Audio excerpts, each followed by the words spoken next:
Thank you.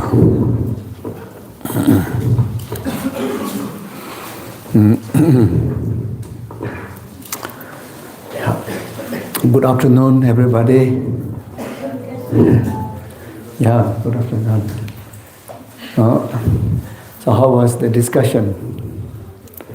Is there anything that you like to share with me? Any further questions or the little sharing this morning? If there's any clarification or further discussion needed, then maybe we can take some time to do that. Or anything that you wish to ask, please. Geshe, thank you for that teaching. You asked us before when we discussed it, if now we are doing a virtue, but our mind thinks about having pain, so we are not happy. So if you can share your thoughts on it, on how is it possible that doing virtue is the cause of happiness, but right now we are suffering. Mm-hmm. Okay. Okay. Yeah, so that's quite tricky, isn't it? I think when you find meaning, even in the pain, through the eyes of virtue, through the eyes of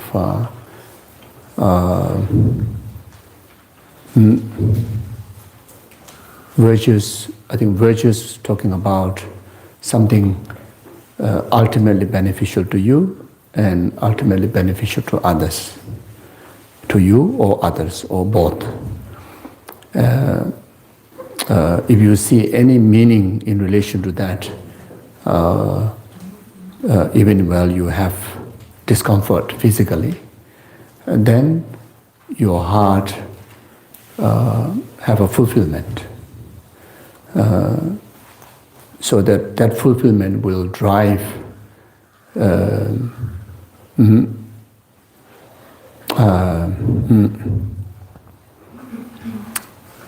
mental settledness, sense of like tranquility.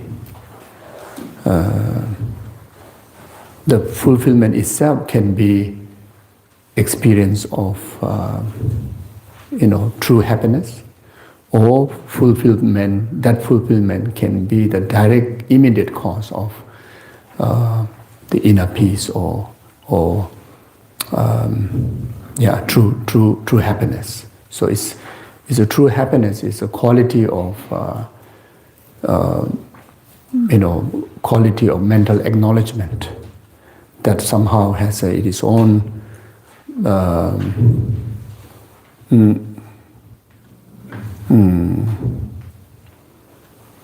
how to say,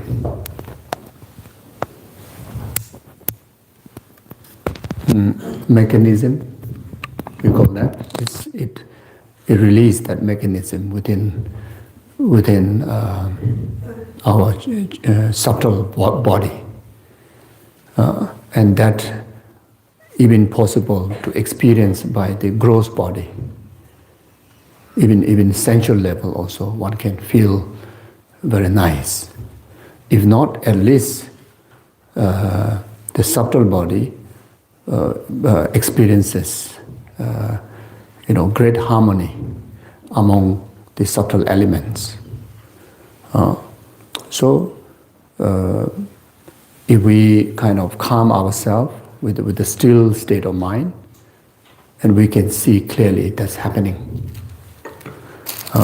But if our mind is a bit overwhelmed with distractions, then may not experience that clearly. So, but it is happening. And if we continue to have such experience more and more, then it becomes more and more obvious, even to our ordinary mind. Something like that. Yes, please. Vishada?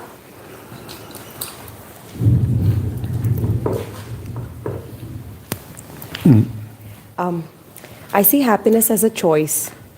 Happiness is choice. As a choice, Okay. right? Like you said, every moment you choose.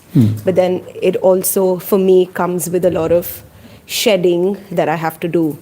Shedding of my own patterns or negative emotions or certain habits. And that's not a very pleasant experience sometimes. Or shedding of relationships or shedding of just old patterns that feel more safer and secure in that moment. So how do we navigate that? Any kind of liberation, the true happiness of liberation from overcoming any kind of challenges. If I relate to what you have said, then very much in understanding of purification in relation to karma. So each time that definite karmic result, let's say in relationship, it ends, it is not nice. But then understanding of how karma purified, how negative karmas are purified, then when things is over, then the sense of arriving in the state of liberation in relation to that karma, then you start to feel relief, you start to feel sense of calmness. And that can be,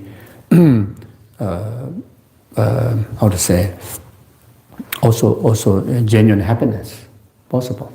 So genuine happiness, can be experienced. The purification process, the pain and the purification process also you go through is also happiness? Not necessary, but then you can experience happiness, seeing meaning in it. The material or the physical, the transformation may not be pleasant, but then your consciousness experience happiness because of it is a purification of negativities. So you still have a fulfillment, and that even though that particular the process is not necessarily is happiness, but then your what do you call the new qualities of mind, new qualities of your wisdom and attitude also, developing very much at the same time, either by replacing it or either, while purifying at the same time, there's a new development that is happening in us that could be beneficial wisdom, beneficial attitude, like such as development of compassion,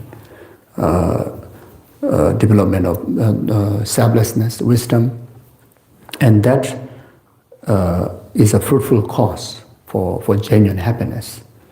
But then this side, the kind of slashing away the experiences is not nice.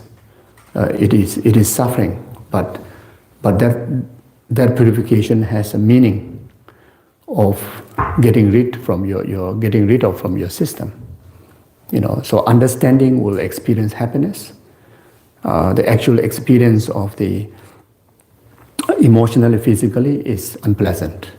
So these two can go along together. Yeah. Any? Geshe, I have a question regarding Buddhist path in general. Like, I came to Buddhism to understand mindfulness and to get out of suffering and this true happiness. And I learned about shamatha vipassana. I'm still learning a lot, but somehow I feel like the more and more I study, it's getting me to like beyond Mahayana into Vajrayana. Like things like you talked about Vajrapani and Vajrasattva and Mandala offering. And as much as I find myself attracted to it, but my logical mind sometimes feel like, does it even make sense and why do I need to get into that? And my question is like, isn't shamatha and vipassana enough to get enlightened, or this side of Vajrayana is also necessary? How do I find what's my path? Yeah, so I think so all these different form of practices is enough, at the same time not enough. It is enough, let's say vipassana or shamatha, it is enough to the complete wisdom. You can able to manage to consolidate all the rest of the other practices, all the resultant practices which even comes from the Vajrayana teaching, and all the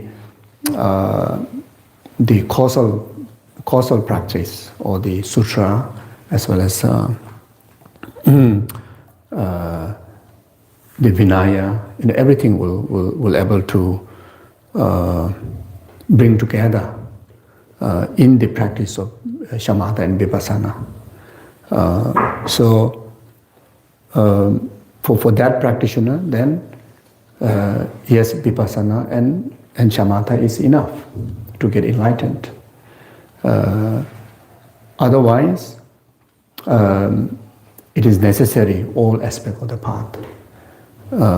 Certain path is beneficial for foundational level, certain path is beneficial for main body practice, and certain practices beneficial as a resultant practice, such as sutric practice in relation to like Vinaya, etc. Abhidhamma can serve as a foundational practice from the teaching in relation to yana, the very much Hinayana practices can serve as a foundational practice. Then Mahayana, Sutrayana can serve as a main body practice. Then the Tantric practice, serve as a resultant practice.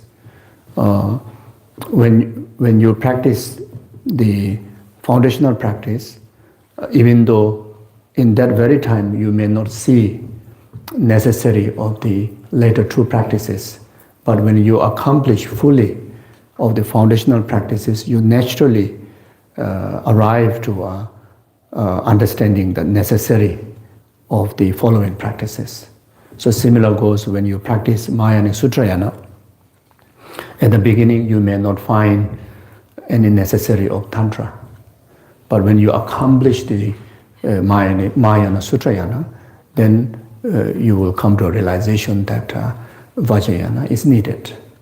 So similar to someone who is practicing Vajrayana, if the Vajrayana is introduced directly, at the beginning you may find that this is it.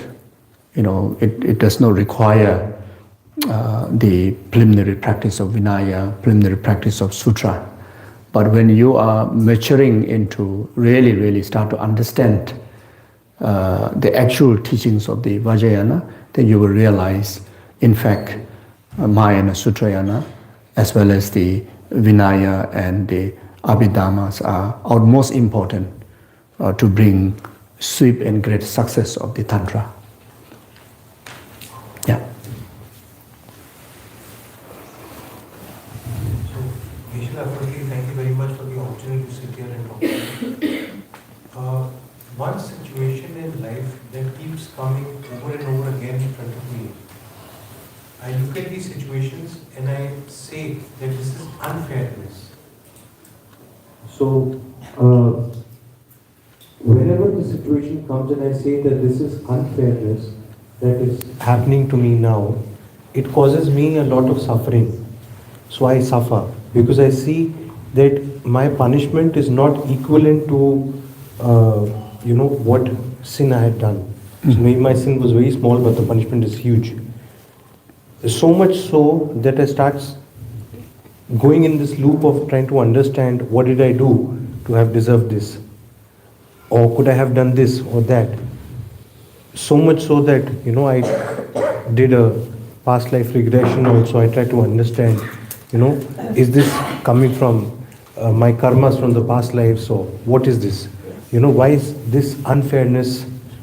And it causes, so I'm trying to find a way to justify that unfairness, because I think if I will become okay with that unfairness happening, it will solve everything.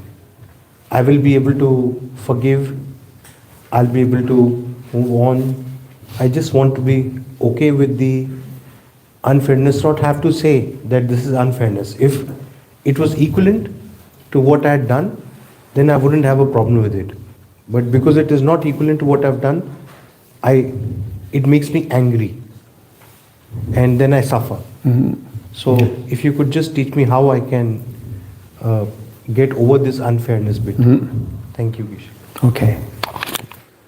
Yeah, we have to see from a bigger picture. The way to see that is through getting into more detailed and deeper level understanding of how karma works.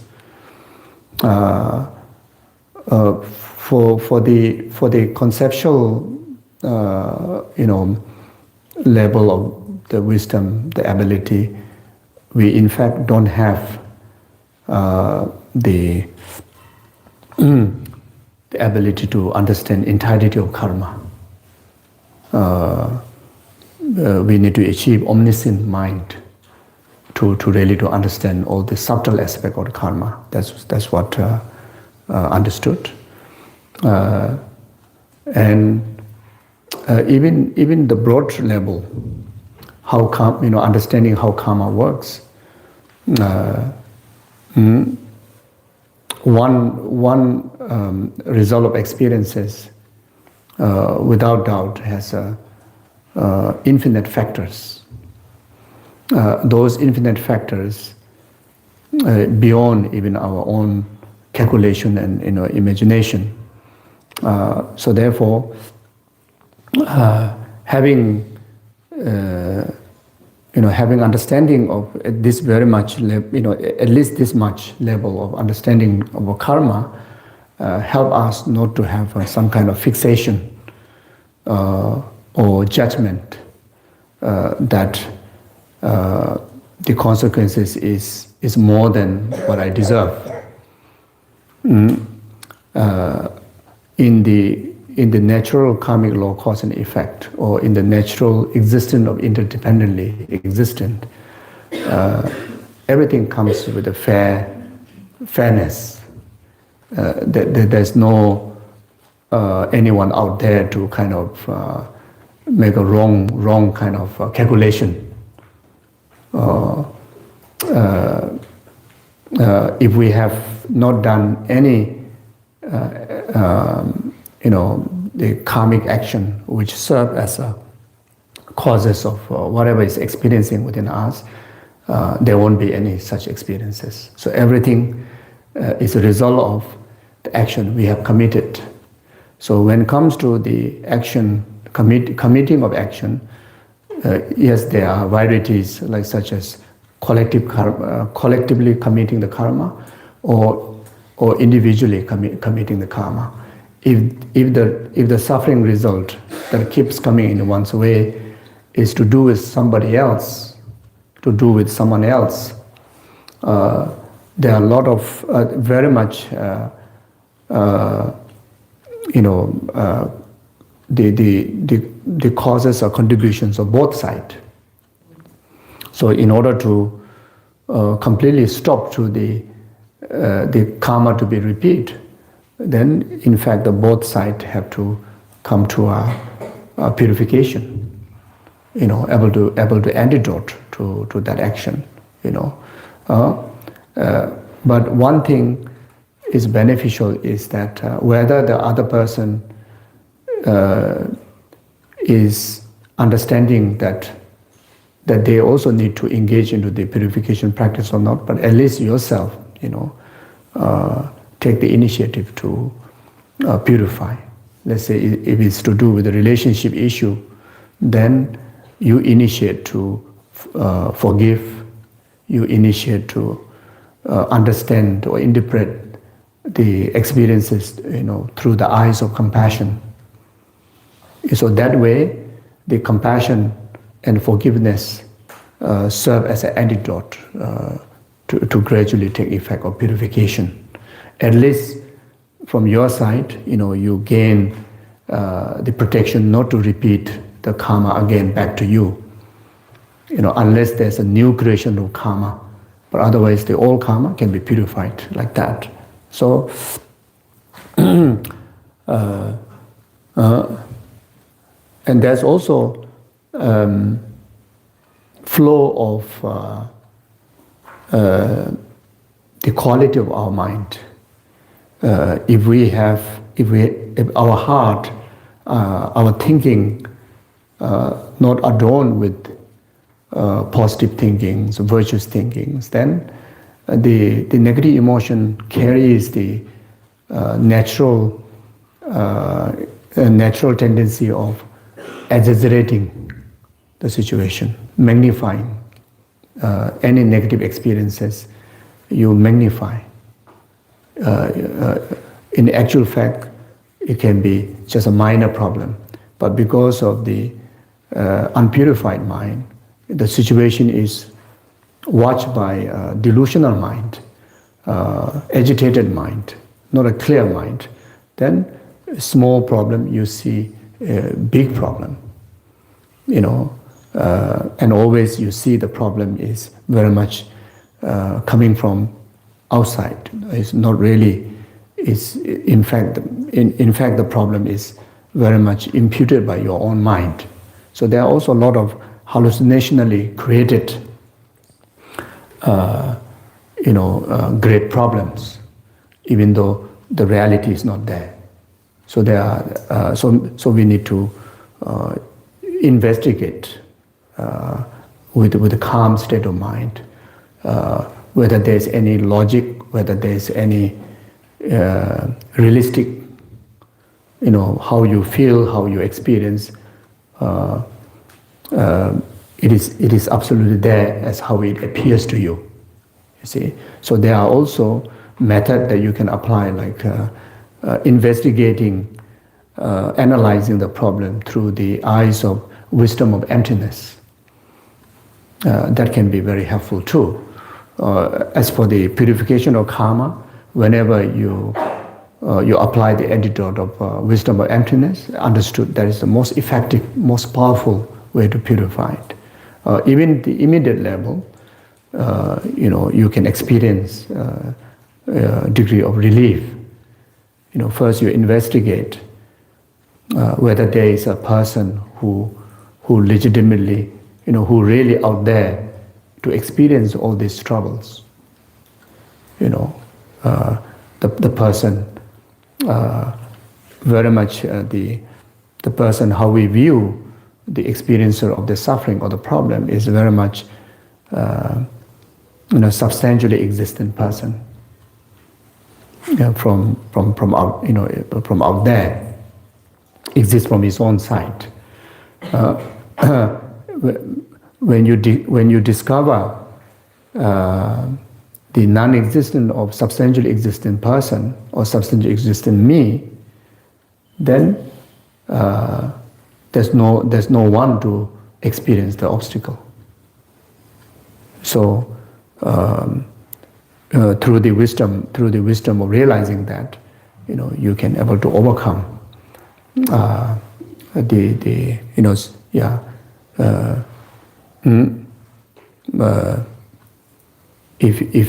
if your wisdom is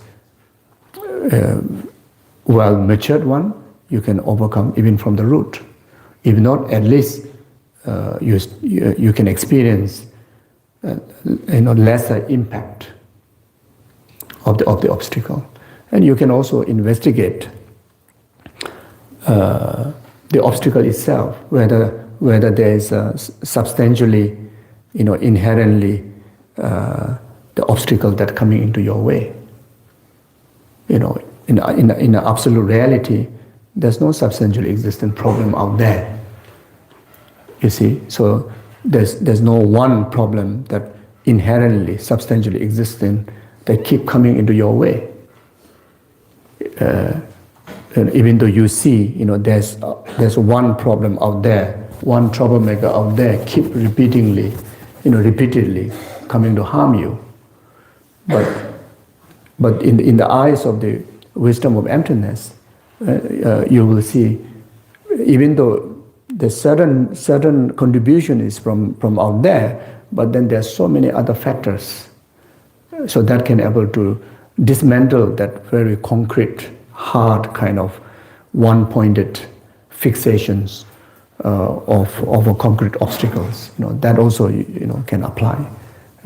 Then if it's the problem coming from the person side, you also investigate whether there is even the person that to whom you regard as a harm giver exists from his own side or not. So ultimately, this exercise helps to purify the root cause. Even though relatively you may still encounter disturbances, but ultimately the root cause will be purified. By purifying the root cause, by the antidote of emptiness, wisdom, then eventually, things change, completely change like that. Okay. Okay, is there anybody? If not, then I can carry on.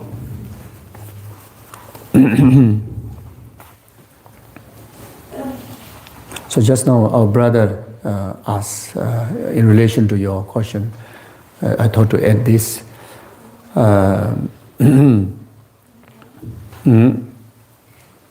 So if you reach to high level of concentration, if you reach to the shamatha, the serenity, 9 levels or above, then the power of the concentration literally can kind of disconnect the physical or the emotional discomfort to be experienced by the person. And even those who initial level, even the first level of the shamatha training, the concentration training,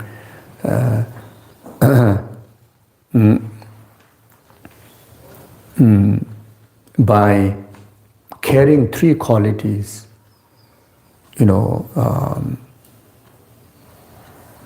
to the object that you want to place your one-pointedness. Let's say the breathing. Breath is the object of your one-pointed concentration. Carrying the 3 qualities, clarity about the object. Let's say the breathing. It can be the rhythm of breathing, or it can be just notion of breathing.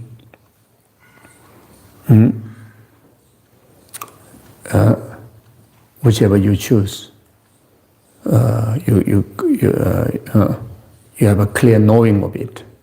Then on top of that, then one-pointedly placing focus, repeated focus, one-pointedly.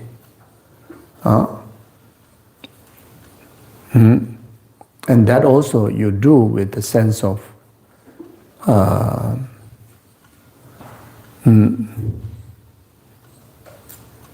at least mentally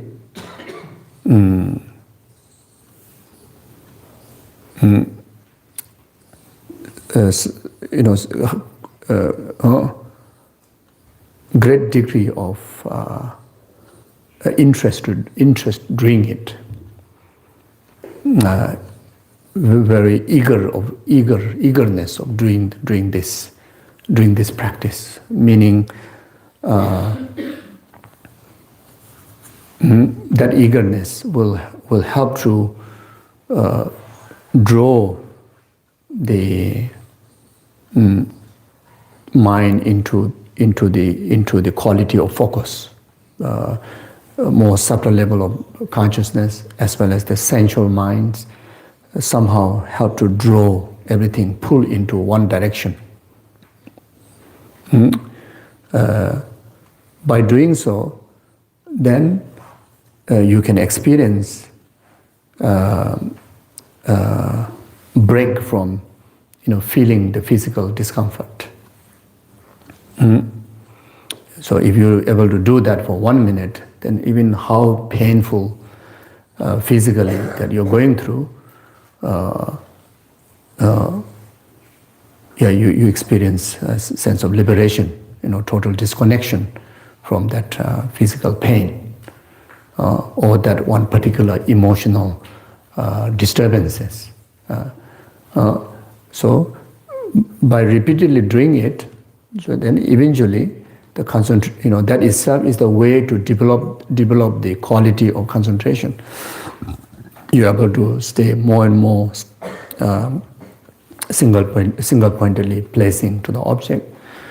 More and more your mind stay clarity on it, and that the third quality will help to gather joy in your heart. Then that joy will help to activate the beneficial channels, nervous system, chakras, cells, until that physically also you're able to enjoy relaxation, enjoy free of pain, enjoy free of agitations, you see. So these are usually labeled as a mental and physical pliancy. These are the terms that used from the training of shamatha, you see. So these three qualities, even at the very beginner level, whenever there's mental disturbances, physical disturbances, environmental disturbances, try to find more conducive place, more quiet place,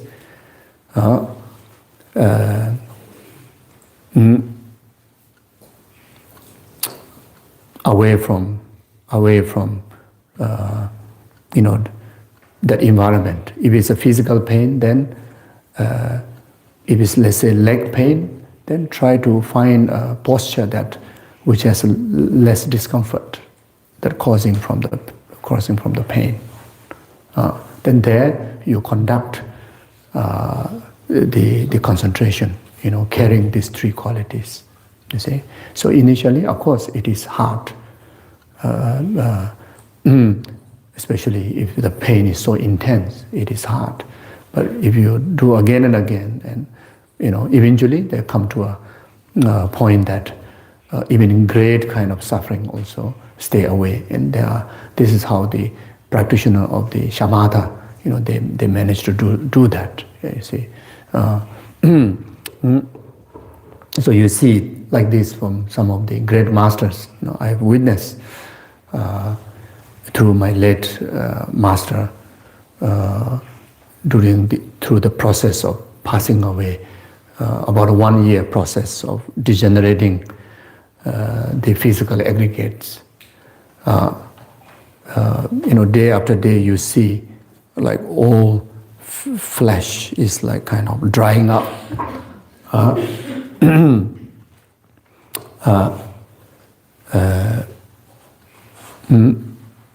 So even there's like operations happened, but then you can see the practitioner is like getting into the maybe could be even getting into more than shamatha, but at least shamatha is quite a what do you call the common practice, not necessarily the very high level of practice, or you need to reach to very, very high level of practice. It's quite a common practice. So there are many other techniques. Even the power of compassion, intense compassion, also can able to reduce the pain like that, you see. So then the high quality of vipassana in the Tibetan Buddhist, in the Nalanda Buddhist teaching, vipassana is a very high level of practice. Is vipassana, in order to really do vipassana, you already achieve 9 level of shamatha. Means shamatha is the highest degree of shamatha or serenity. Then you have realized wisdom of emptiness, and the concentration using the wisdom of emptiness. That level of practice is a vipassana. In the language of Lamrim, the gradual path to enlightenment, called the special insight. That's the vipassana. Special insight. So using this shamatha mind, or to utilize the tools of wisdom of emptiness, to antidote, to eradicate limitations, defilements, sufferings. That's the job of vipassana. You see. So these masters, you see every single degenerations of the physical aggregate, which is so painful, but then you see the glow in them. You see the joy in them. You see, you don't see or hear or feel the expressions of suffering. You see every single day, you see more expressions and more blissful experiences. So, and you can see this too in Gyabje Lama Sopa Rinpoche. I think many of you have not seen like Geshe Lama Konsho. He passed away quite a long time ago. But Gyabje Lama Sopa Rinpoche passed away just a few years ago. Rinpoche physically carried a lot of inconvenience, stroke, then many other complications. But the joy, the intense joy that he's living every single moment is absolutely present to us. I think those of you who've seen Rinpoche, you have seen that, isn't it? It's intense laughter, smile, and settledness. There's not even one moment of agitation, one moment of that, as if that he's not even aware that he's limping. He's not even aware that he's unwell. He's like absolutely in the state of bliss. through the words, through his facial expression, through his physical presence, So these are by the power of vipassana or special insight, by the power of the concentration, which is one of the greatest tools to bring success in all our spiritual practices. Remember, the both master mentioned again and again, if you truly want to benefit other sentient beings, develop shamatha. If you truly want to progress swiftly on the path, develop shamatha. If you truly want to benefit yourself, develop shamatha. If you truly want to benefit others, develop shamatha. So if there's no concentration, then everything is unstable. But in order to develop shamatha, you need a good foundation of moral discipline. So more the moral discipline you have, then easier to develop shamatha. So even environmentally, you need, if you refer to the teachings of Lamrim, in the Serenity chapter, you read the 6 kind of different conducive conditions, internally, externally. We need to have a less busyness in our worldly concerns, attachment to the material comforts, objects. Not just comfort, but material gatherings, being busyness. Internally, you need to, have a less desire, less desire, more settled, peaceful state of heart. Etc. There's a 6 kind of different. You read in the Lamrim very clearly stated that. So then you train first success for 22 minutes. There's the reason. There's given 22 minutes. So there must be reason.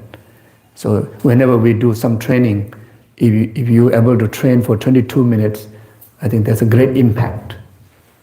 I don't know why not 23 minutes, why not 21 minutes or 20 minutes, but it says 22 minutes. So they must have a special reason. So if we want to really train, like this practice of concentration, even just focusing on the breathing in and out, having these 3 qualities, which is most important from very beginning: clarity, stillness. Clarity of the object. Now, that one object, chosen object, then one-pointedness. Then there's a great interest. You really want to do it. That kind of urge. So you try to achieve for 22 minutes. Then eventually 30 minutes. Then 1 hour. Then 2 hours and 3 hours. So when you manage to do about 3 hours, then maybe can go into a strict retreat of shamatha to really accomplish the 9 levels. Then with such a preparatory, the 6 different kind of conducive environment, plus already preparatory training is happening, then within 6 months you can achieve shamatha, the 9 level is understood. And there are practitioners, even today's time, says not necessarily even take 6 months. Some within maybe even a weeks. Very much dependent on the quality of the preparation that you have. Then it's not necessarily it even takes to take 6 months like that. So this is something utmost important for us to try to achieve it. So this is also the best way to stay away from emotional troubles, environmental disturbances, even physical inconvenience. We will continue to get it all. Every single moment, the suffering of getting old is pain here, pain there, pain here, all sort of troubles. So how many supplement we take, how many medicine we take, I think not a perfect solution, even though it may help in some way. But you see from some of our masters, some of our masters, they stay away from taking medicines. In fact, like Kyabchen Lama Sopa Rinpoche, he tried very hard to stay away from medicines, because he's concerned if I take medicine, it will cause harm to the bacteria in the body. So that much of compassion, But then there's another greater painkiller, greater solutions, which is again shamatha is one of them. You see, and especially shamatha eventually become vipassana, using the object, not breathing. Initially you train with the breathing, but eventually, emptiness. You see, then it become even greater benefits or purifications of all the defilements. So like that. So in our busy life, many responsibilities, many activities. So at least in the morning,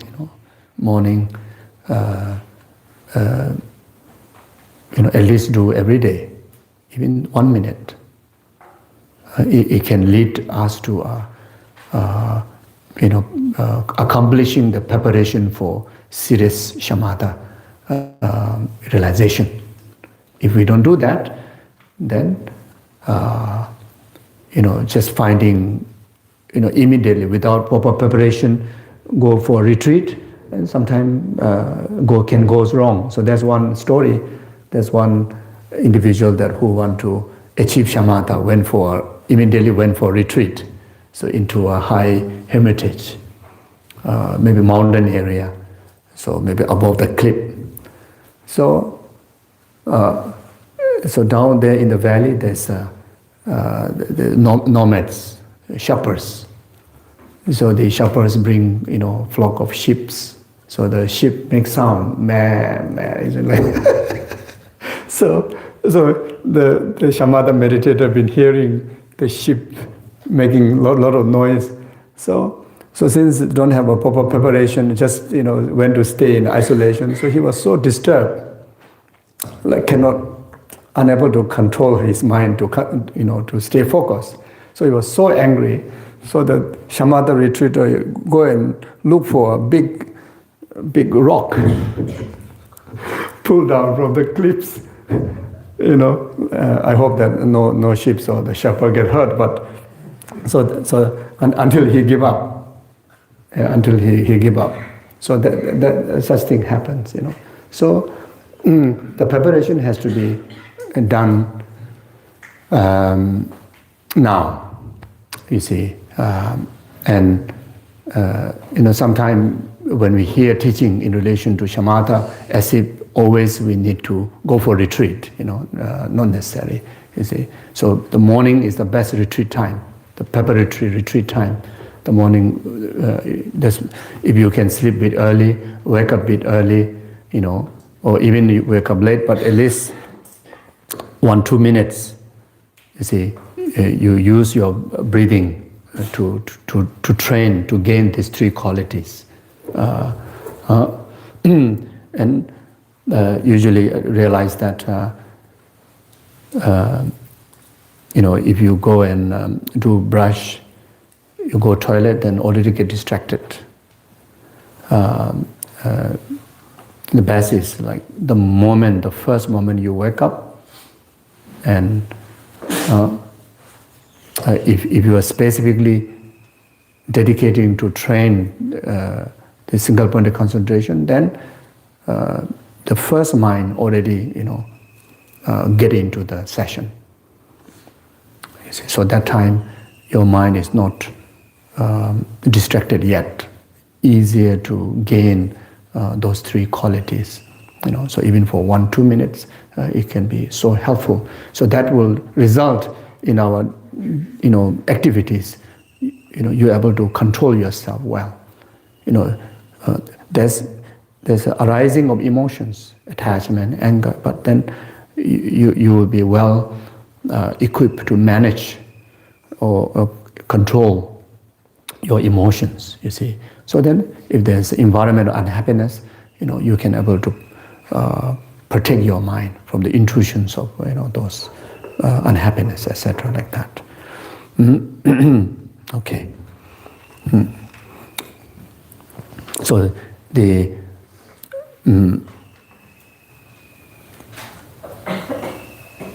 practitioners of the bodhicitta, they use the tools of the Tonglen practice. Whenever there's a suffering, they do Tonglen practice. And by knowing the power and the benefit of Tonglen, when there's a suffering, they feel so grateful. They feel so grateful. I remember my late master, he had to, he was diagnosed by a doctor that's saying that he got a stomach cancer. So Geshe says, no, I don't have stomach cancer. And he says, you have. And some more says it's quite a serious stage. Then he says, 3 hours of operation is on the surface, 3 hours.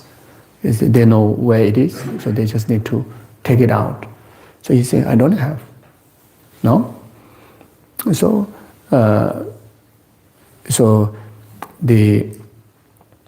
some of the students are also doctor, the gynecologist or whatever. So they also, in the report they see, so his requests for the benefit of long life, for the benefit of Dharma, he said, you must go for treatment. So it was quite a force. So I was also one of them. I didn't believe in Lama, I believe more in the doctor. So that's my fault, I regret that, So until we cannot decide, because he was very sure, and we were kind of just depending on the whatever medical report, we were very sure in that way. So until that, we have to check observation through his illness. Arrange observation from his illness, whether he should go for treatment or not. And his illness reply was, going for treatment, not going for treatment, both same. So very much his time is arrived. So I think it's something like that.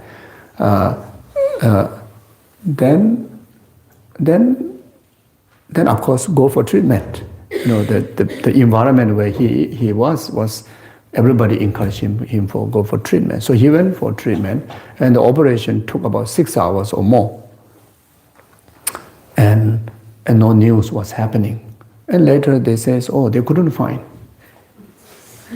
So they have to look, until they take out the whole stomach out. So of course upset. Even me, I was saying, I want them to prove really it's there. And then by then it's already the next day, and before even we have conversation about this to Geshe Lama Koncho, he asked us to go and get a big flower bouquets. Even though some of the students already bought, but he said, go and get more. And ask the doctor, whoever did operations, the nurse, call them. And he's expressing from very, he was still very weak. So thank them. Thank them for putting him into this position. Thank them. Then he says that whole life praying that may all numberless sentient beings suffering ripen upon me. May all my happiness ripen upon them. He said, how intense that you are saying it when you are not in the deep pain is still very shallow. So now this deep, the intensity of the pain and the situation he is put into, he realized that he really mean it. He really mean it that all sentient beings suffering ripen upon me. It says this is the best time. This is the best time. So it's so appreciated that I was put into this position. So therefore you should thank them. Like that. So you see so much joy. You see, and because of that, he sees so much meaning in the pain, and because of that, even if he's not using the shamatha level or whatever, vipassana, whatever, but power of the compassion, you can see there's two separate. The pain is, in different. The person is like out of the pain. You see, is not together. You see, so like that. So, yeah.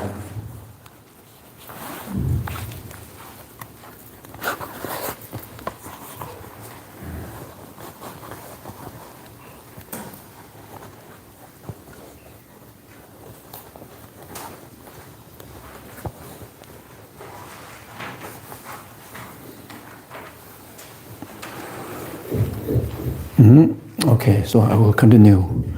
It says, can these 2 points be practiced adequately on the basis of reading the treatise? So the 2 points,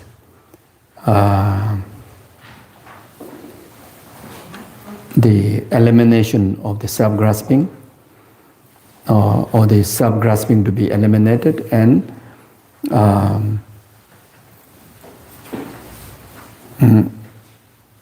the purification of the self-grasping and development of the heart of concerning the well-being of all sentient beings. So these two, can these 2 points practice adequately on the basis of reading the treatise? The answer is no.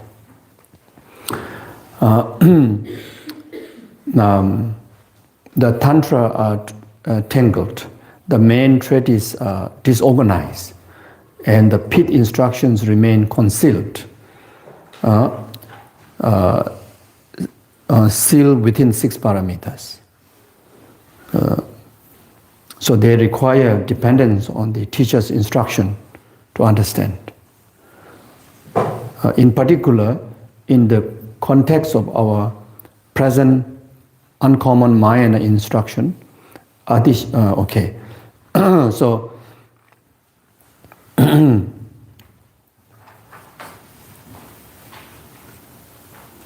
so here talking about the importance of need of qualified teacher to really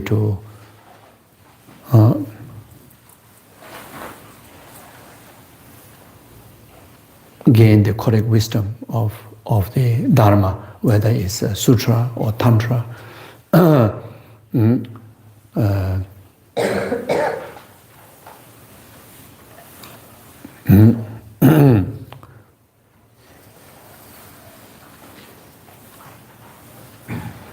Yeah, there are certain teachings need to be, interpreted, or the definite carrying definite meaning, interpretive meaning. Even the instructions can be suitable for certain people, may not be suitable for certain people.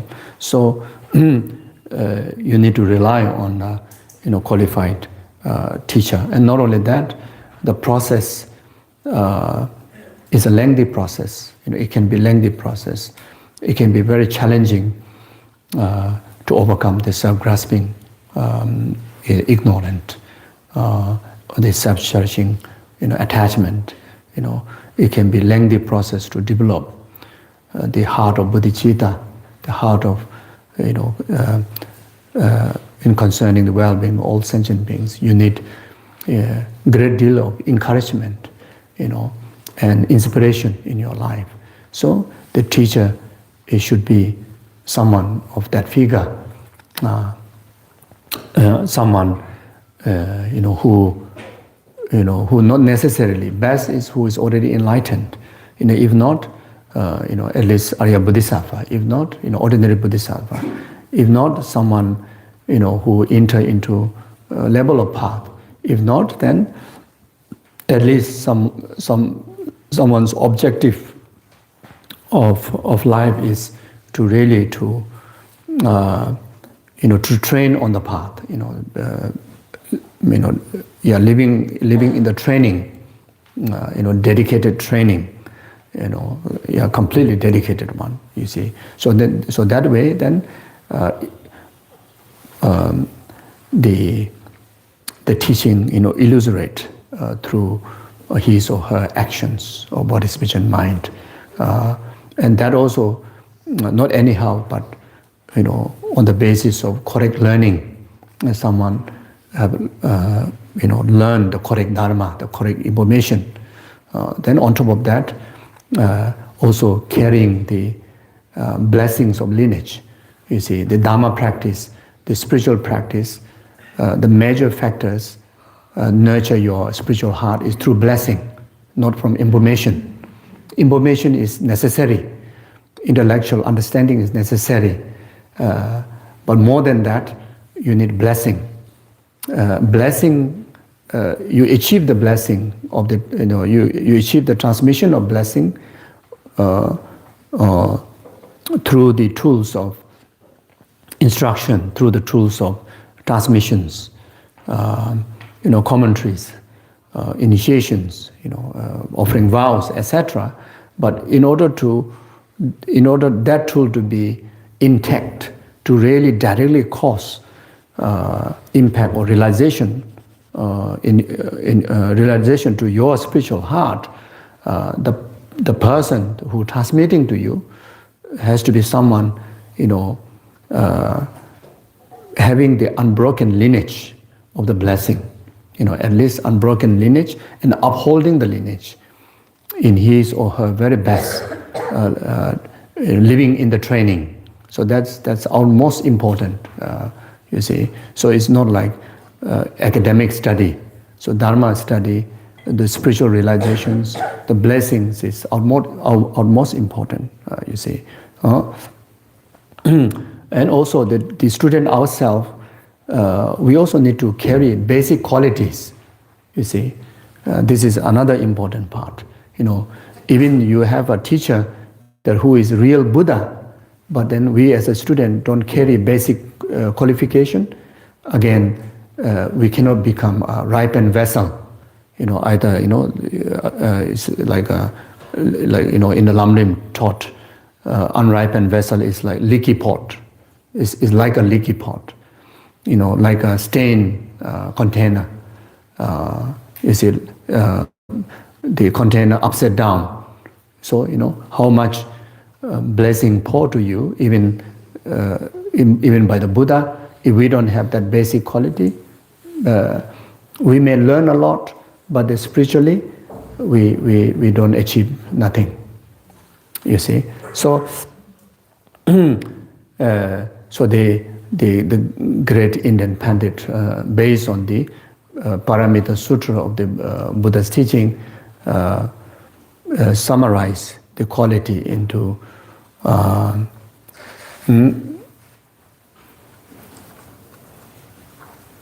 three qualities by Aryadeva in the 400th stanza.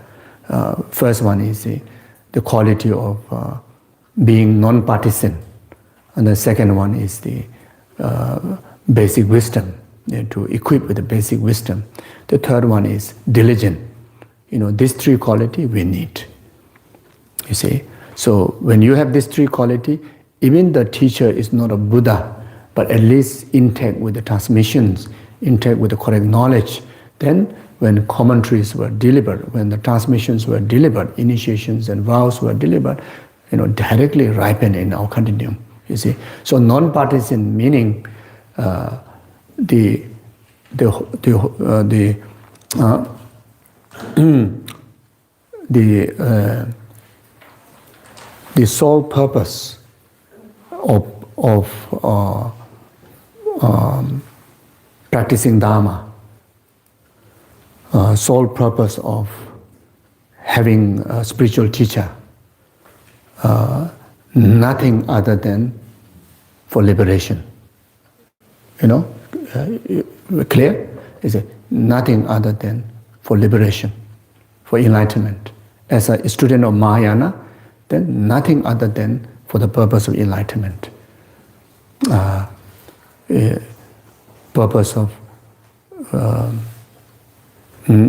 taking refuge in Buddha Dhamma Sangha, you know, nothing other than for enlightenment. Learning the teaching, doing retreats, everything, nothing other than for the purpose of enlightenment. Taking someone as guru or spiritual teacher, the relationship is nothing other than for enlightenment.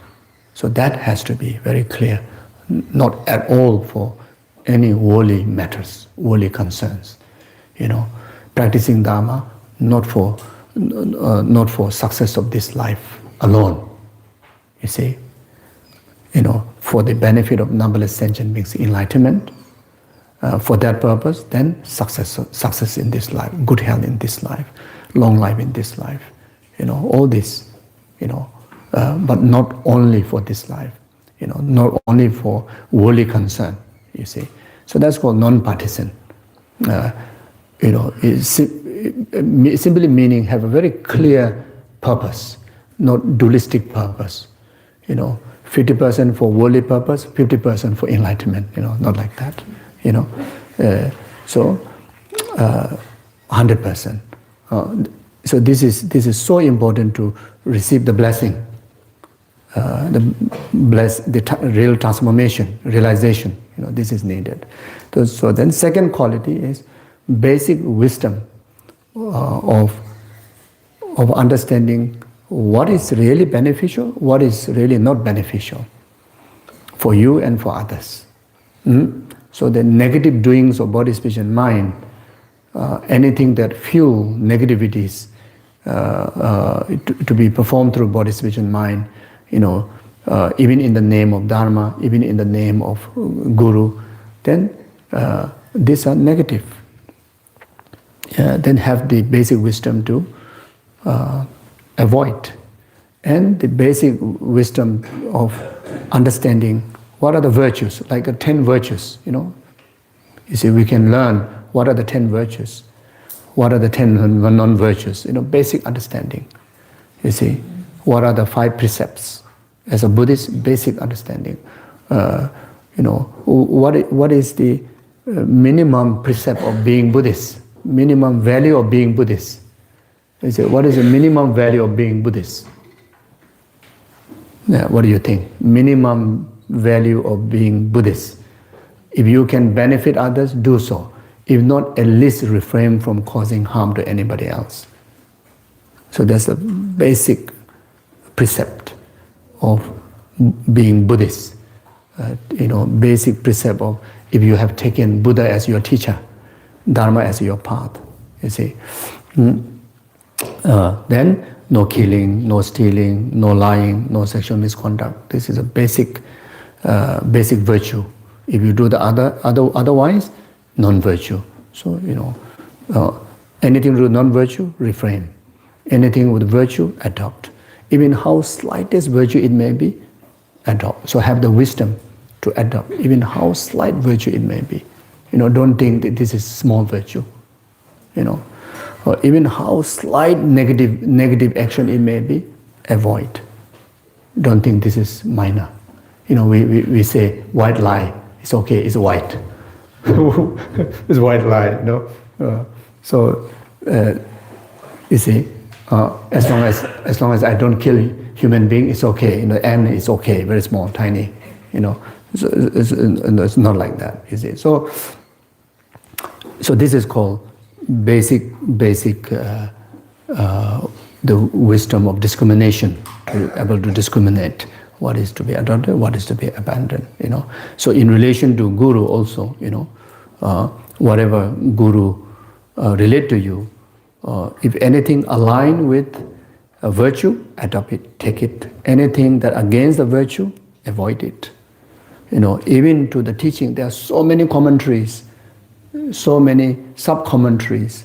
There are so many institutions, so many books that in the name of Dharma, you have to analyze carefully. If this is really teaching path to enlightenment, path to liberation, take it. If there's anything, there's exploitations, anything that fueling the samsara, then you abstain from it. So this is called basic wisdom. Then will never go wrong. Your relationship with the guru will never go wrong. Your relationship with the sangha will never go wrong. You see, your relationship with that institution will never go wrong, and your path always stay intact. You see, so then this is most important, especially freshly newcomers to the world of Buddhism, world of spiritual environment. It most important, this particular, the quality of student and quality of teacher is the first thing to be discussed. You see, this is also is the first subject of Lamrim. You see, if here goes right, everything goes right. If here goes wrong, everything goes wrong.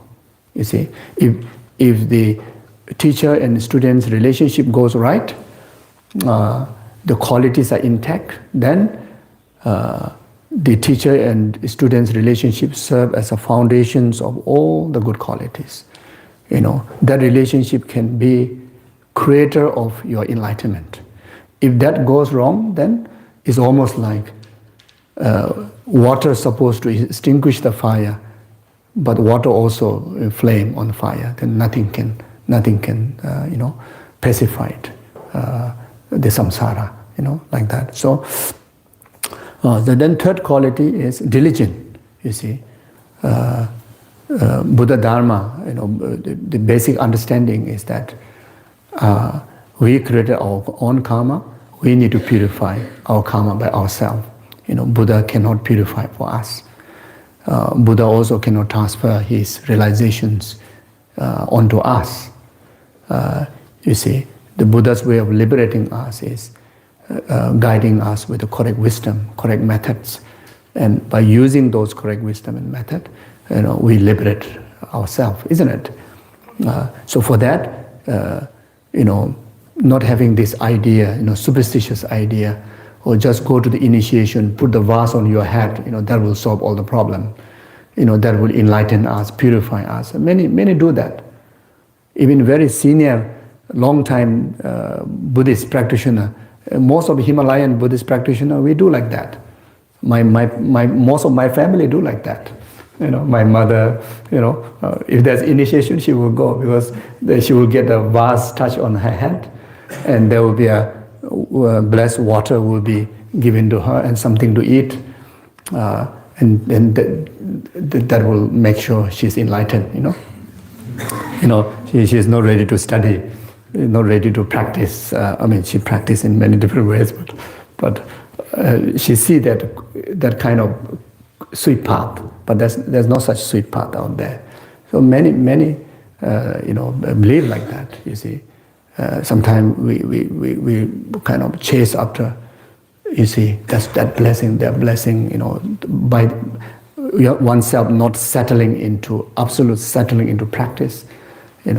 We just go and get here talk.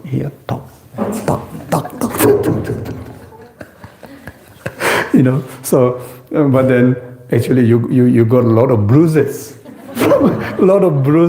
bump on your head because of too many talk. But you reach nowhere. You get more confused. There are many confused long-time Buddhist practitioners. Actually, you see more confused long-time Buddhist practitioners than newcomers.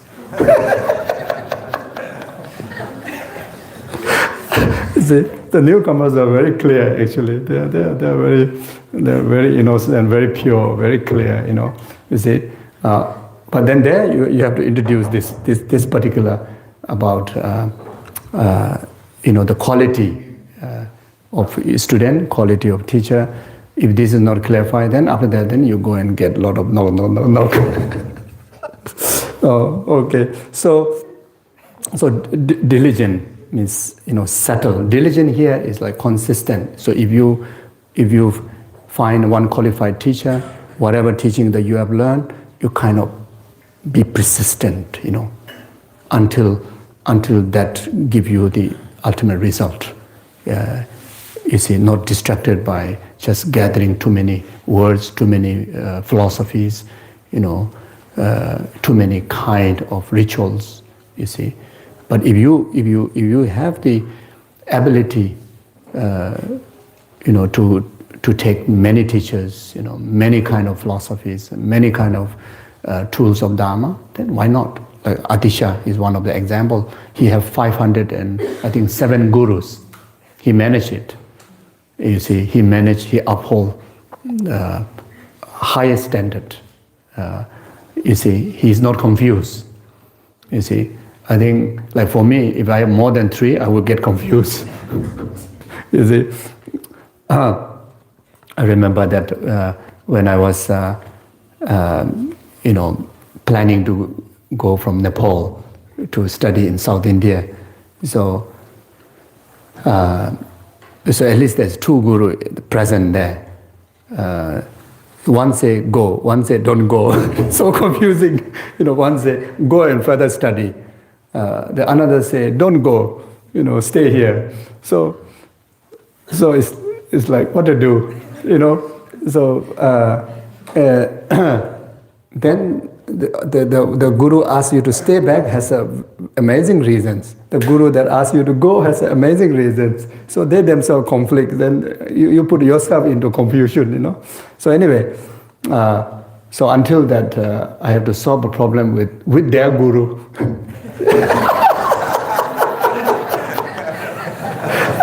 So because 2 of them cannot solve, So I say, okay, why not go to their guru? So they follow them, both of them follow, so I go. So anyway, so then I realized, I cannot handle too many gurus. And also, many different gurus give you different commitments, And of course, you cannot say no, isn't it? You also take this, you also take this, and until so many hours, until you have a sleepless night. Then the emotional imbalance and element imbalance, and a lot of trouble comes in our way. So anyway, this just I sidetrack. So yes, so now the guru's quality. So I suppose talked that before. So of course, you read there's 10 different kind of quality that if you want to, take Vinaya precepts, 10 different kind of qualities that you want to take someone as a Mahayanic Sutrayanic guru, then 10 different kind of qualities that you want to take as a Vajra guru, Tantric guru, So in short, it is very, very difficult in today's time for us to, even the teacher side, the guru side may carry all those 10 qualities intact, but due to the, quite thick, our own, ignorant or limitations of the merit, very, very hard to see directly those qualities. Like such as if someone realizes emptiness, one of the qualities is the best is realize emptiness directly. Even so, until you yourself realize emptiness directly, no way you can able to see directly someone else realizes emptiness. You see, so someone is absolute Buddha. If yourself not reach the level of Buddhahood, you cannot directly perceive that. You see, so you see, so minimum I mean, if all the 10 qualities are there, wonderful. But if not, then at least 5, 7, or 5, or 3. So we can at least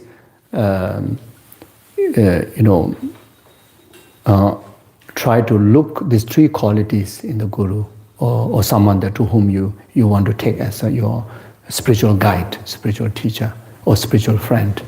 And these are the. It is stated by Maitreya in the Mahayana Sutra.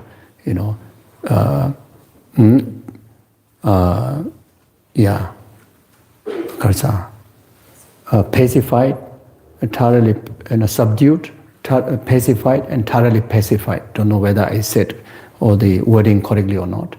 The first one is referring to pure moral discipline. Someone is moral disciplined. Second one is in relation to concentration.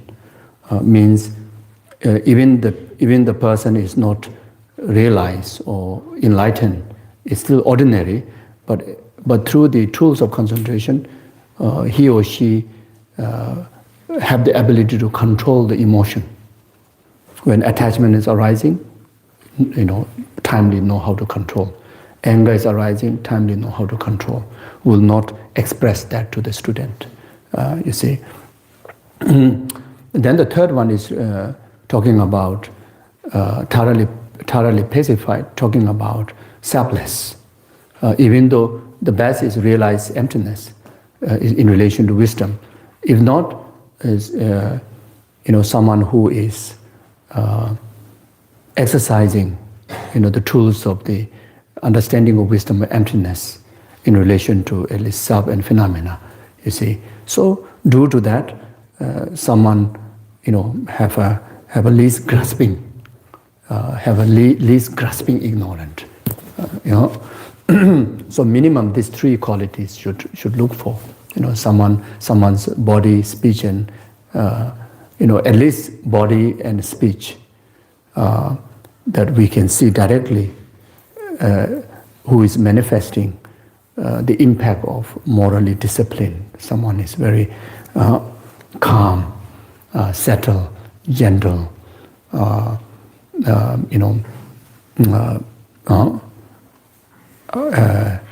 ethically, how to say, clean, ethically clean, yeah. Very high degrees of moral ethic, and the way to look for such teacher, then you look for a teacher that who upholding as many precepts as possible. Someone, start with someone upholding pure refuge precept, pure, if it's a lay person, then pure at least lay precepts, at least 5 precepts. Someone is great degree of upholding moral precept of no killing, no stealing, no lying, no sexual misconduct. Then someone who, so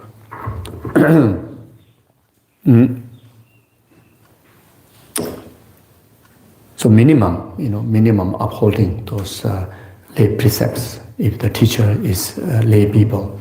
Then if the teacher is the ordained one, then someone who upholding individual liberation vows of novice, ordination, and the higher than that is novice, 36 precepts. Then higher than that is 253 vows. Then on top of that, then even it's best if you understand the person is upholding Bodhisattva vows. If it's a lay practitioner, on top of the 5 precepts, also someone who is upholding Bodhisattva vows. Especially if your interest is in Mahayanic Dharma, you need a teacher who will lead you along the Mahayanic path. Then just the common individual liberation precept is not good enough. Someone who is upholding the Bodhisattva vows, Bodhisattva precepts. Then if you are also looking for someone who also lead you through the tantric path, then on top of the Bodhisattva vow, someone who is upholding the tantric precepts in relation to the 5 dhyana Buddha, tantric precepts, you see. So, someone that who upholding complete individual liberation vow, Buddhism vow, tantric vows, then this is the qualification that you can define, this individual is morally intact, but they're also in the living practice, not just claiming I have this vow, but performing in the living practice.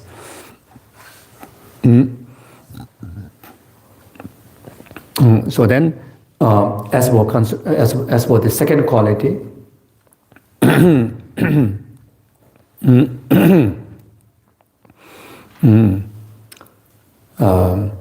at least someone who, becoming out of control of their emotion, not go around scolding people because of disturbed emotion,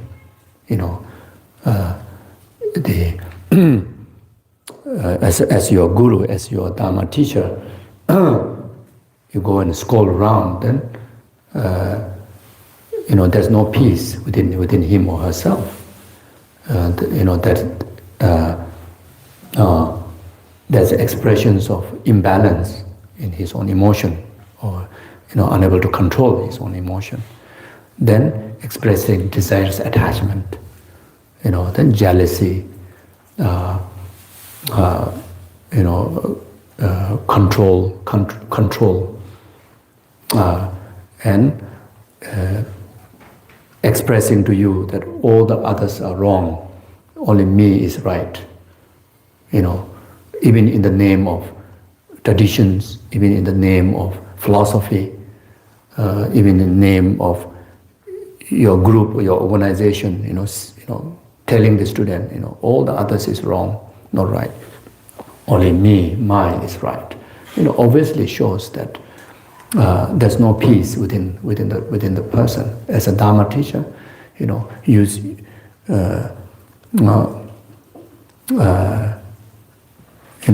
call Tangnam Wekikyap, means the light of respect of the pure view is all pervades in all, you see.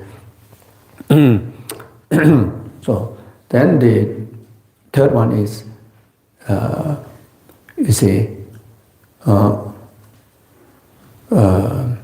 no ego. It's a full of humility, humbleness. No ego, not domineering people, not hurting people, not putting down of people. The greatest teacher, you see Buddha in everybody.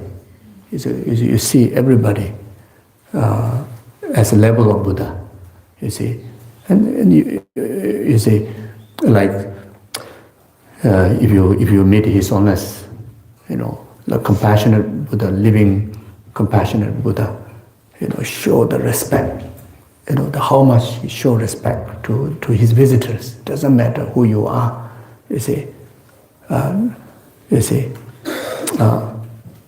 Even someone is harming him. He see Buddha in them. Equal respect to someone who respect him. These are the quality. You have experienced Lama Sopa Rinpoche's encounters. When as a student you go to see him, it's almost he's the one who try to prostrate you. He's much more softer. Sometimes the student is kind of like, will sit like this, tell me, it's a Rinpoche, yes,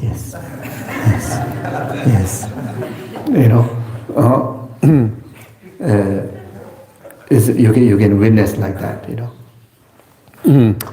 so much of gentleness, so much of kindness, so much of generosity, like Rinpoche, the moment someone, as a student, want to learn Dharma, he will teach you until you are too tired. Meaning, tired of teaching you too long hours. Very much whole of Rinpoche's life been teaching 24 hours. Even the teaching events, it go 24 hours like that, non-stop. Sometimes there's no lunch, no dinner, no breakfast. So I was Rinpoche's attendant for 3 years. And there's one event happened in Singapore, in our center there. So the teaching start around maybe 8 o'clock in the evening. So of course, full house. So the moment Rinpoche started to teach, he closed his eye and he teach and teach and teach. Mornings around 8 o'clock, he opened his eye. Just some of the attendants are there, all disappeared. Because the people need to work, people have family, responsibilities. By 8 o'clock they have to go, you see. So only some of us was, and the surprising thing is Rinpoche didn't show any reaction, His reaction when the first time he started teaching, at the end when there's empty hall, is like, okay. So,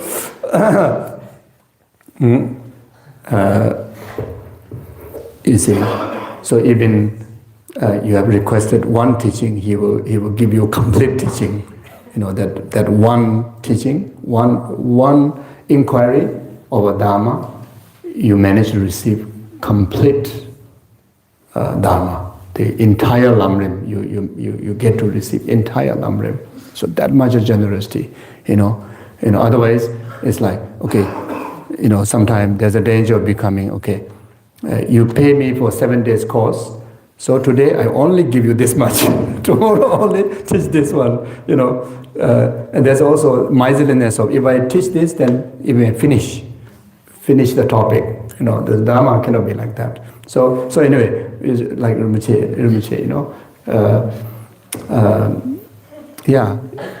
I think many of you have experienced right here in the Root Institute. In the past, Rinpoche would come here, and the teachings go on and on. You see, so if it's not happening in a group here, that's happening in the room, non-stop, 24 hours. Whole life is like that. You see, so someone is so generous. Offering the Dharma. That's the whole reason why you make relation as a student and a teacher, isn't it? As a teacher who don't teach, then just the name figure is that's not enough, isn't it? So then never regarding inconvenience. When the student. When the student want to accumulate merits, when the student want to do purification practices, when the student want to develop the wisdom, never feel inconvenient, rather feel so much of joy, regard as that's the best offering, that's the best gift the student is giving to the teacher, you see. So you can clearly see from Namasubra Rinpoche's example, like that. So complete selfless and totality of the dedications of the life and the energy for the cause of the students' enlightenment, for the cause of students' liberation from the bondage of ignorance, bondage of karma, the samsara, you see. Then on top of that, so the minimum, these three quality. So then if you make it,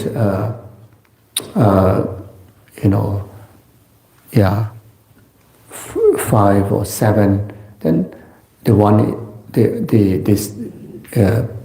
element of compassion, you see, never wanting the student to suffer, and always, full-time dedicating from that very onward.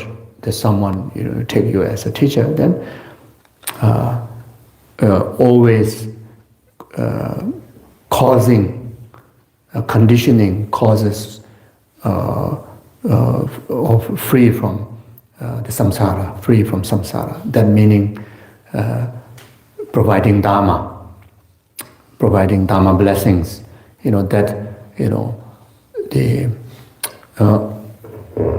so that's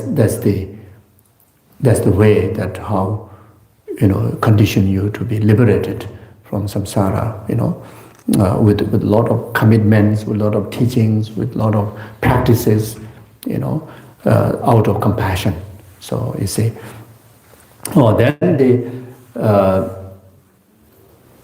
then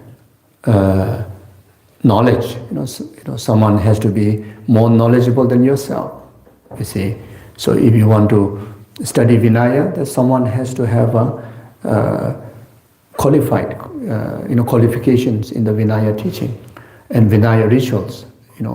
Is someone that you're taking as a Vinaya guru is for you to receive vows, mainly to the individual liberation vows. So let's say eventually that you aspire to become a monk or nun, to uphold the equal vows that Buddha have, that I also want to uphold that in my life, in this precious human life, then you need to get ordained. Then the teacher is someone is ordained one. Otherwise, the teacher won't able to give you the vow. If the teacher is not upholding the vow, an example, it doesn't mean has to become monk or nun, but if in case you aspire, then then someone is who have that qualification and all the knowledge, all the rituals, and someone minimum uphold the pure vow for minimum 10 years, you see, to grant the vows, minimum someone purely uphold for 10 years, you see.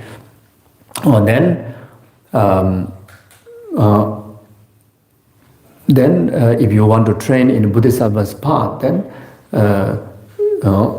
someone who is again upholding Bodhisattva precept minimum like 10 years, so that you can receive the Bodhisattva precepts and you can train yourself. Then there are also ritual. You need the teacher that have the transmission of the ritual, so that you can enjoy the benefit of conferring of those rituals to you. Then tantric guru, someone who is qualified with the tantric rituals, tantric commitments, someone who have received initiations, who have completed the retreats, who uphold the precepts, foundational precepts, so that then you can receive whenever you're ready to receive initiations, you see. Otherwise, you need to have many gurus. For the vow, you need to have one guru. For the Buddhist vow, you need another guru. For the tantric initiation, you need to have another guru. Of course, if you have the meritorious conditions to have them and uphold many gurus in the heart, then why not? But otherwise, to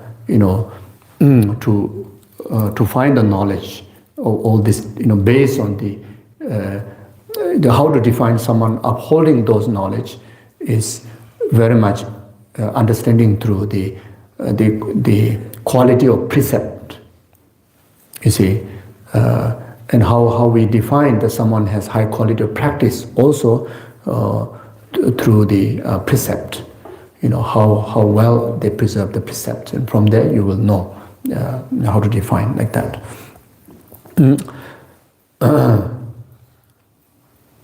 Yeah, so something like that. Okay.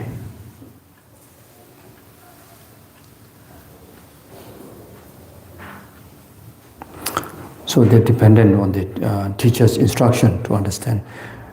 In particular, in the context of our present uncommon Mahayana instruction, Adisha possessed the instructions of the three teachers. First, he possessed what he had received from his teacher Dharmarashita. This teacher gave away even a part of his own body by cutting flesh from his thigh. So, just illustrating, someone living in the high standard of practice of the paramita, since this is teaching is in relation to Bodhisattva's path, then that defined by the qualities of the practice in the six paramita. So illustrated by the practice of generosity, the master come up to even that level of practice of generosity. Adisha stated that although Dhammarashita's philosophical view were inferior than him, based on this practice alone, one can be certain that he had attained the great seal of the perfection. So when we choose, when we search for a teacher, the teacher may be holding philosophical view-wise lower view. Let's say you may be holding from the four schools of Buddhist philosophy, like Madhyamika view, and the teacher may be holding the Chittamatharan view or even Vaivasika views. That doesn't matter. The philosophical view doesn't matter, but the attitude has to be someone who is upholding the Bodhisattva levels of attitude. Since you are relating to that teacher for you to develop the Bodhisattva's path.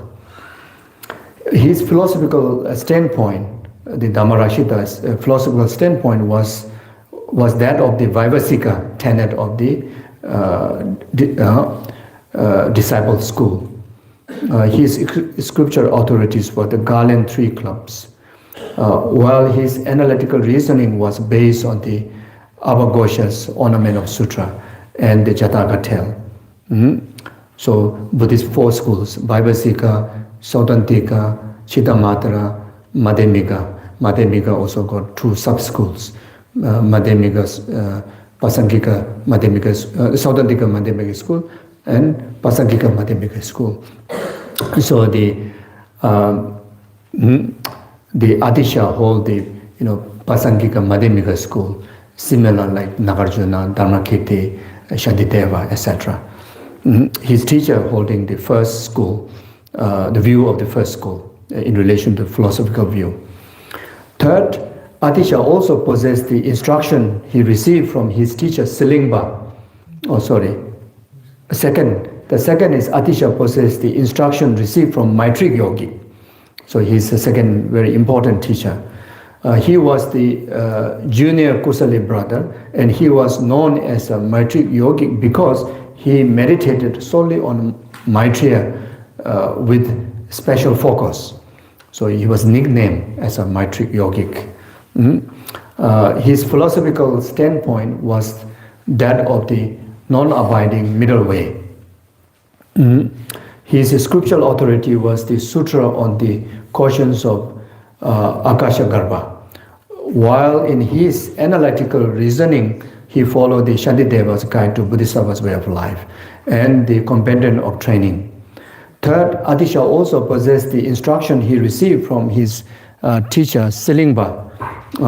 Silingba's philosophical standpoint was akin to that of the non-Buddhist school, that without relinquishing self-grasping, use it as the very ground for training. So simply meaning, so the Silingba's philosophical view, even though here talking about the non-Buddhist school, so this is in relation to the within the Mahayana school, the Mahayana Madhyamika, which got two schools. In relation to that, then the rest of the other schools, carries in the viewpoint no different than the non-Buddhists from the point of view of the Madhyamika Pasangika view. It doesn't mean they are non-Buddhists. It doesn't mean they are holding non-Buddhist views. But in comparison to the, especially to the Mahayanic school, because the Silingba hold the Chittamatara, the view of the Chittamatara. So Chittamatara and the Pasangika, Sautantika, these three schools within the Mahayanic school. Being Mahayanic school and is still assert substantial existence and is regarded as equally as a non-Buddhist philosopher. Just simply meaning that. So it doesn't mean Silingba follow the non-Buddhist philosopher school. So his scriptural authority was the teachings of the Vimalakirti, while in his analytical reasoning he followed the level of the Bodhisattva.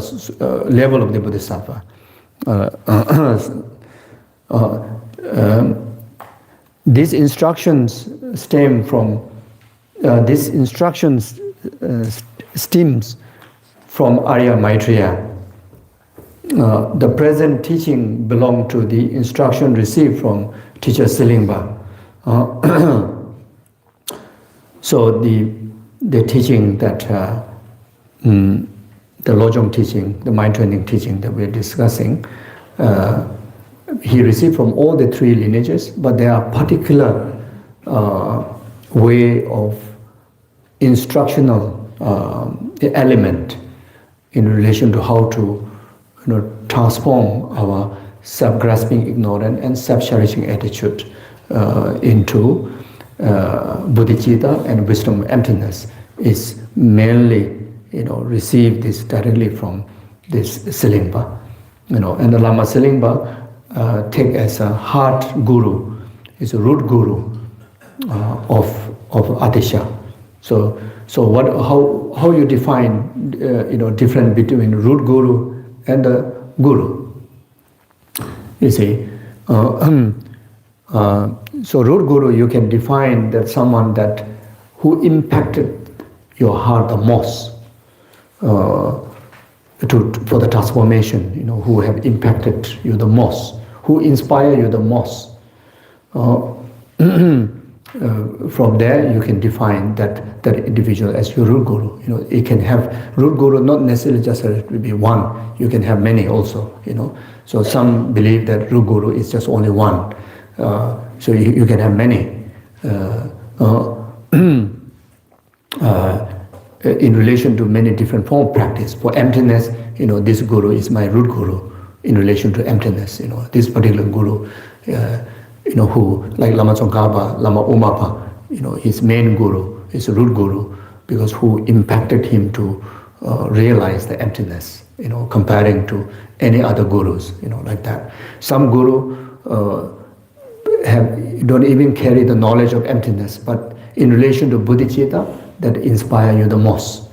You see, just, some guru, have offered you the complete dharma, Vinaya, Sutra, Tantra. From that point of view, that guru also can be your root guru because who have offered complete path to you. Then there's another way of defining root guru, and three times. The teacher that who kindness in three ways is who have offered vow to you, who have offered transmission, like such as oral transmissions, commentaries, and who have offered even the tantric initiations. So who is kindness in these three ways. That such a guru you can also regard as your root guru. The guru or the teacher, kindness in three times is a guru who is kind in your past life. The guru who is kind in present life. The guru who is kind in future lifetimes. Of course, all the gurus carry the meaning of being kind in all the three times, but you feel it. You feel it. The certain guru, you experience their existence in your life, like in three times. A very clear understanding that this guru have nurtured me in my past life. Or you met the guru in this life, and he or she have nurtured you, lead you onto the path. Then maybe the guru pass away. Then you are still alive. Then again this guru manifests like such as like reincarnation and come and inspire and teach you again. In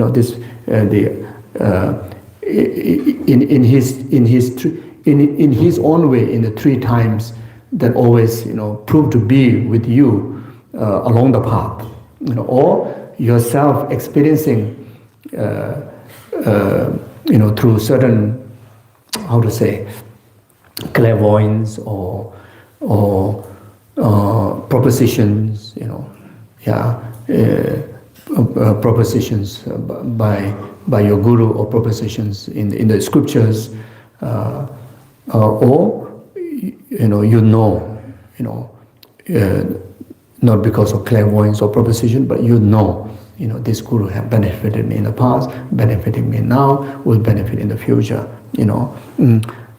So such teacher you can regard as a root guru also.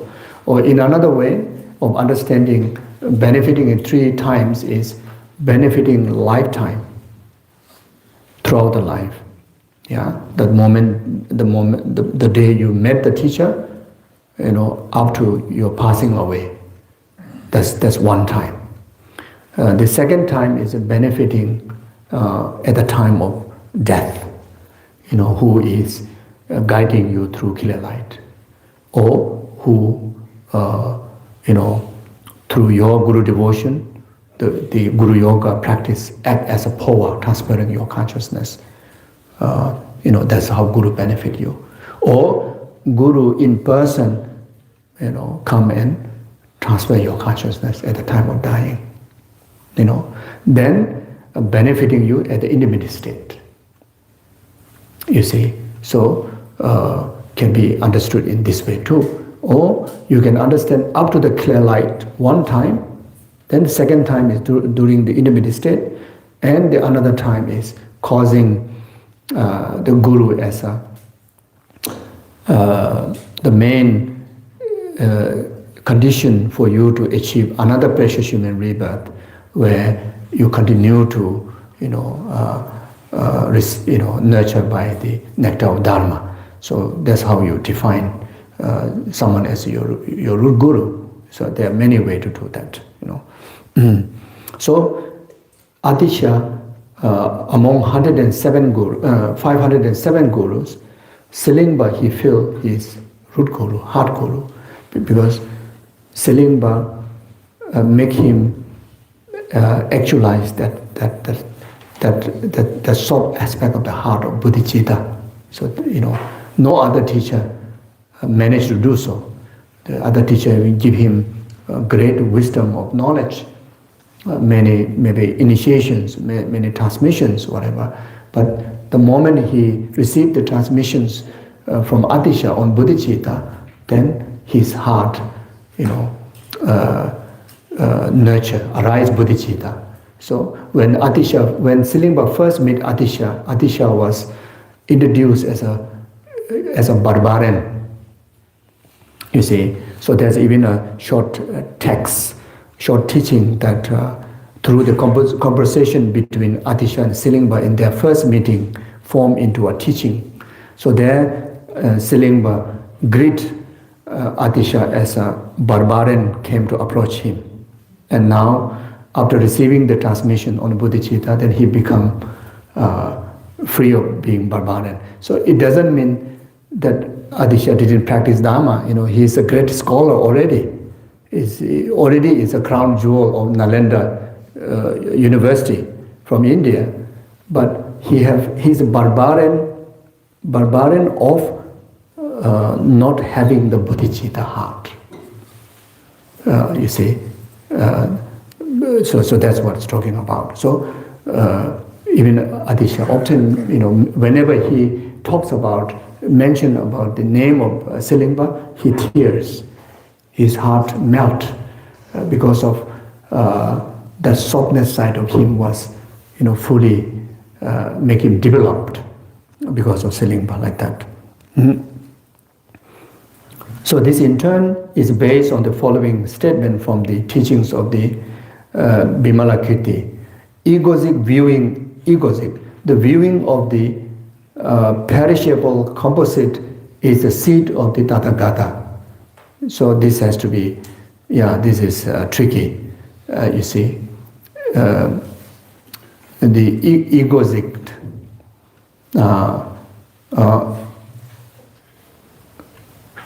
the viewing of the perishable composite is the seed of the Tathagata.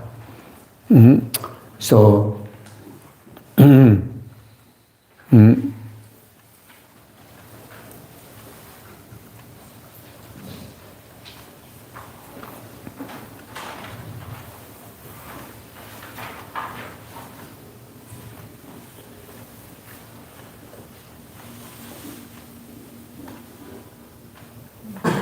so that whether you call as a self-cherishing attitude or grasping ignorant, in fact, that is the basis. That is the very much basis where you achieve the awakening state. You see, that is the basis where you will achieve the attitude of bodhicitta, wisdom of emptiness. If that basis is not there, then the sentient being has no basis to be fully awakened. So very much, you see. So the whole purpose of the revealing of the Dharma is because of sentient being carries the self-cherishing attitude and self-grasping ignorant. So by antidoting the wisdom and attitude, able to achieve the awakening state. So in that reason, then serve as a seed to the Tathagata, the Buddhahood. Just as a lotus does not grow out of the well-labeled soil, but from the mere. In the same way, the awakening mind is not born in the heart of disciple in whom the moisture of the attachment has dried up. You see? So this is lotus example. Attachment is the meaning.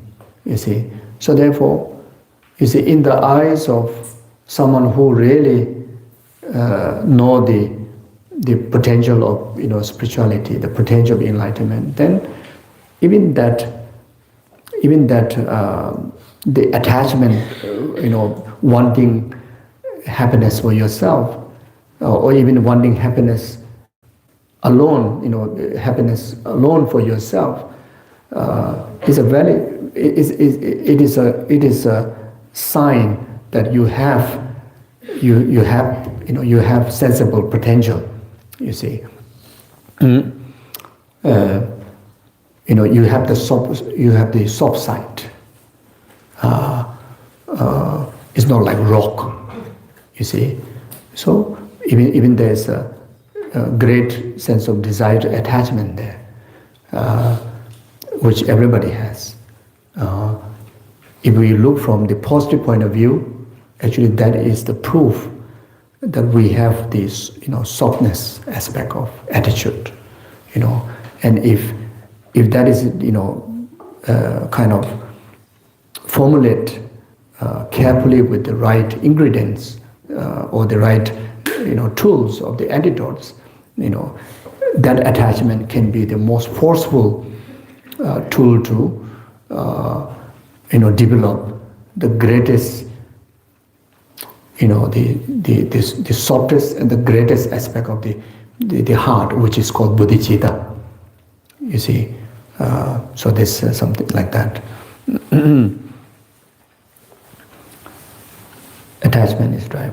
So it grows instead in the heart of the ordinary sentient being who possess in full all the fetters of the bondage. So therefore, in dependence upon this self-grasping, it is possible to cultivate the awakening mind that exchanges self and others, which is the uncommon cause for attaining Buddhahood. So it's uncommon cause, very powerful. It's a secret. The training and the practice of exchanging self with others is a secret. It is not common. Even the follower of the Buddha, only those who are introduced to the altruistic path, can able to digest this path. No others. Even among the Mahayanic practitioner, those who carry high level of merit can able to digest the practice of self-exchanging with others.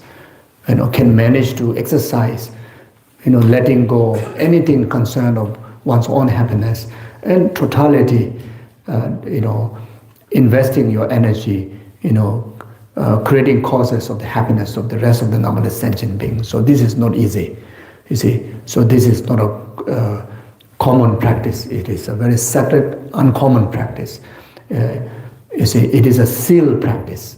In the past, few hundred years back, before even Lama Tsongkhapa came into existence, in the very beginning level, around like 11, 12th centuries, these teachings are, whispered from ear to ear, was a mouth to ear, 1 year, like only chosen disciples who is matured with all the preliminary practices. Otherwise this teaching is not publicly revealed. So from here you can see, you see, for us, we feel so comfortable to even, to hear the teaching, isn't it, about self-exchanging with others. Just now when I shared the story of late Geshe Lama Koncho,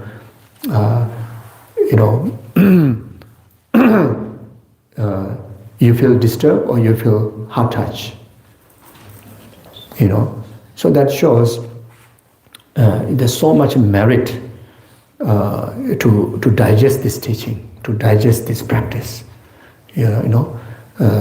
Usually this teaching is like kind of misunderstood, have aversion, even may regard as like a cult, not a true practice, you see. And some believe that how possible to able to self-exchange with others, how possible that I can able to let go of concern of my well-being and start to care for all other sentient beings' well-being. It sounds like ridiculous, you see. But here we feel, wow, this is amazing and how wonderful if I can develop, you see. So from there it shows, how ripened people we are. We have to acknowledge that, how much hard work our previous life have done to creating merits. Our previous life worked so hard to accumulate tremendous merits, put us into this position in this life, to meet such kind of practice, such kind of teaching, such kind of lineage. It's like you meet the heart of the heart practice of the old Buddha Dharma. You see, heart of the 84,000 teaching is the bodhicitta. And heart of the bodhicitta practice is Tonglen practice. There's no profound and greater practice than that, you see. Yeah. So, which is the uncommon cause for attaining Buddhahood. This is tomorrow onward, when we discuss the main body practice, how to develop bodhicitta, then we will discuss more about, where this Tonglen practice fits in the training to develop bodhicitta. We will discuss further. So this very self-grasping is therefore the born of the Buddhas, you see. So, since the teacher Silingpa gave this to him as the kernel of his spiritual practice, Atisha accorded great respect and reverence to this particular teacher, more so than to his other teachers, Atisha stated. This little warm-heartedness that I possess is due to the kindness of my teacher Silingpa. Because of this, my lineage has a blessing. You see, this teaching carries so much lineage blessings.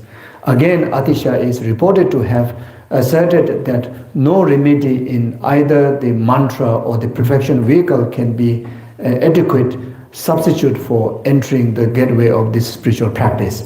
Atisha bestowed this teaching upon the spiritual mentor Domtempa as his heart remedy practice.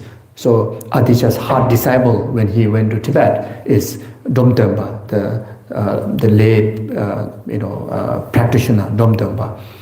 So he passed these teachings of Tonglen as a heart sadhana to Domtempa. Although Domtempa had many disciples, his principal students were the three brothers, the three brothers like Potowa, Potowa Jinsel, then Puchungwa, Puchungwa Shunu Gyalzen. Then the third one is Sudim Bar, Chengawa Sudim Bar. So in the text it says Chengawa. So there's 3 heart disciples. So Chengawa Rinpoche is said to have stated that one must first equalize, then practice the exchange. So there's a 2 tradition to train, to develop bodhicitta in the self-exchange with others. First, the Chengawa study, Chengawa, he practiced first, equalize first. Equalize what? Equalize 3 partial attitude: excessive attachment, excessive aversion, and then the ignorant. First to the neutralize, then train to the actual exchanging self with others. This practice, Chengawa Rinpoche is said to have been stated that one must first equalize and then practice the exchange. This, it is taught, is the traditions of the mighty yogic. But Potowa is reported to have stated, as for me, when I receive it from the old layman from Redang, forest of juniper, old layman is talking about the Domdamba, his Guru, Domdamba. The Redang is his hermitage. I heard that in the traditions of the teacher Silingba, one must practice the exchange right from the start. So the practice of exchange right from the start. Don't even need to do preparatory training of equalizing 3 partial attitude. So these 2 are the different. Here I shall present. So Shuni, the composer text here. Here I shall present the instruction of the Potowa. Directly. Directly train in exchanging self with others. So this has the 7 points. Okay, so I will stop here. So 7 points. First is the presentation of the preliminary, the basis. Second one is the training in the two mind of awakening, the main practice. So this is the key thing. Then third one is taking adverse condition onto the path of enlightenment. Then fourth one is presentations of lifetime practice in summary. Fifth one, the presentation of the measure of having trained the mind. Then number 6 is the presentations of the commitment of the mind training. Then number 7 is the presentations of the perceptions of the mind training. Okay, we stop here for dinner. Thank you. Andagi jini zabe jewande dendan roa gunla gambe dan kebara juzun losan drama tembe nyingbo rendo saji jo saji bege jonshi mendo drama rirabale she nyende jemba sanje jindo mide bewayi dogu namda shinla jebarai jo ye damang guru rana menda Kamniya Thaya Me. One more time. Oh, okay. So then, So then we will do the dedication while offering the mandala. Oh, okay. Oh, yeah. Joy, yeah, me do tamai re.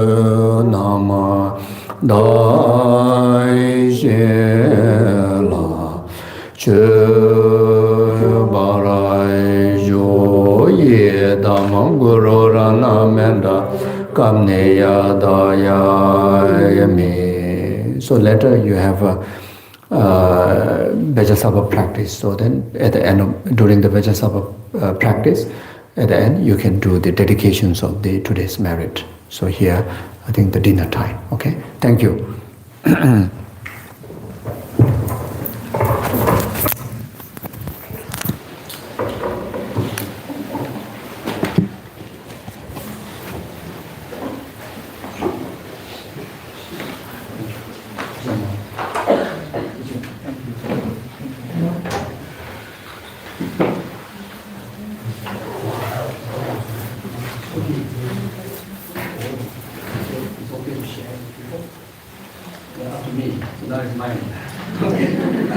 Can I share this with you so you can take to the dining hall? So maybe this section, maybe this section, and you can share. And this section, very delicious from Bhumika. This section you can share.